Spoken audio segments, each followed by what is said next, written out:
Você já parou para pensar no que realmente significa brincar com Deus? Talvez você acredite que isso seja apenas uma expressão, mas a verdade é muito mais profunda e assustadora do que imaginamos. Hoje, vamos descobrir juntos por que essa frase carrega um peso eterno que pode determinar o destino da sua alma. Existe algo que acontece todos os dias, a cada segundo, em milhões de vidas ao redor do mundo. Pessoas que conhecem a palavra, que cresceram ouvindo sobre Jesus, que sabem exatamente o que é certo e errado, mas mesmo assim escolhem deliberadamente desobedecer. Elas pensam que podem negociar com o Criador do universo, como se ele fosse apenas mais um ser humano disposto a fazer acordos. Mas deixe-me te contar sobre Ananias e Safira. Eles eram membros da igreja primitiva, pessoas que caminhavam ao lado dos apóstolos, que testemunharam milagres extraordinários. Venderam uma propriedade e decidiram doar parte do dinheiro, mas mentiram sobre o valor total. Parecia uma mentira pequena, quase insignificante. Afinal, eles estavam doando, não roubando. Mas quando Pedro confrontou Ananias sobre a mentira, algo terrível aconteceu. Ananias caiu morto instantaneamente. 3 horas depois, Safira chegou e repetiu a mesma mentira. O resultado? A morte também a alcançou imediatamente. Por que Deus reagiu de forma tão severa? Porque eles não apenas mentiram para homens, mas tentaram enganar o Espírito Santo. Eles brincaram com a santidade de Deus, achando que poderiam manipular a verdade diante daquele que conhece todos os pensamentos e intenções do coração humano. Quantas vezes você já fez a mesma coisa? Quantas vezes você prometeu a Deus que mudaria, que pararia com determinado pecado, que seria diferente, mas na primeira oportunidade voltou atrás?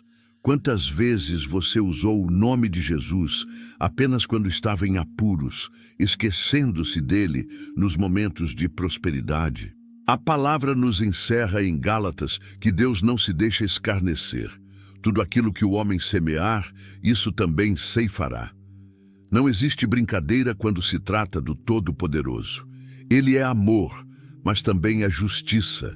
Ele é misericórdia, mas também é santidade. E essa santidade não pode coexistir com o pecado deliberado e a zombaria. Lembre-se do rei Saul, escolhido por Deus para liderar Israel, ungido pelo próprio Samuel, mas decidiu fazer as coisas do seu jeito. Quando deveria ter esperado Samuel para oferecer o sacrifício, ele mesmo o fez. Quando deveria ter destruído completamente os amalequitas, poupou o rei e os melhores animais. Cada desobediência parecia pequena, cada justificativa soava razoável. Mas Deus disse através de Samuel: "Eis que o obedecer é melhor do que o sacrificar." O resultado? Deus rejeitou Saul como rei, e sua vida terminou em tragédia e desespero. Você pode estar pensando que esses são exemplos extremos, histórias do passado que não se aplicam aos nossos dias. Mas a natureza de Deus não mudou. Ele continua sendo o mesmo ontem, hoje e eternamente. O que mudou fomos nós, que nos acostumamos com a sua paciência e transformamos sua longanimidade em desculpa para o pecado. Existe uma diferença abismal entre tropeçar no pecado e brincar com o pecado. Quando tropeçamos, nos levantamos arrependidos, buscamos perdão e lutamos para não repetir o erro. Mas quando brincamos, fazemos pouco caso da graça. Zombamos do sacrifício de Cristo e tratamos o sangue derramado na cruz como algo comum e sem valor. A verdade que ninguém quer ouvir é esta: existe um limite para a paciência divina. A Bíblia fala sobre pessoas que endurecem tanto o coração que Deus simplesmente as entrega aos seus próprios desejos. Paulo escreve em Romanos sobre aqueles que, conhecendo a Deus, não o glorificaram como Deus, e por isso foram entregues às paixões infames e a uma mente reprovada. O mais assustador não é a morte física, como aconteceu com Ananias e Safira. O mais aterrorizante é a morte espiritual, quando a pessoa continua viva, mas Deus remove sua presença e proteção de sua vida. É quando as orações parecem não ser ouvidas, quando a paz desaparece, quando o vazio toma conta da alma e nada mais consegue preenchê-lo. Mas ainda há esperança.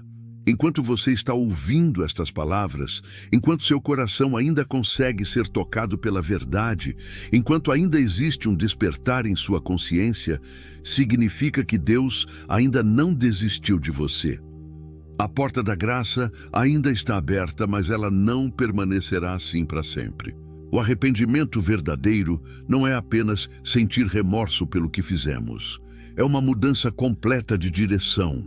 É reconhecer que estávamos errados, é decidir viver de forma diferente, é tremer diante da santidade de Deus e ao mesmo tempo correr para os braços de sua misericórdia.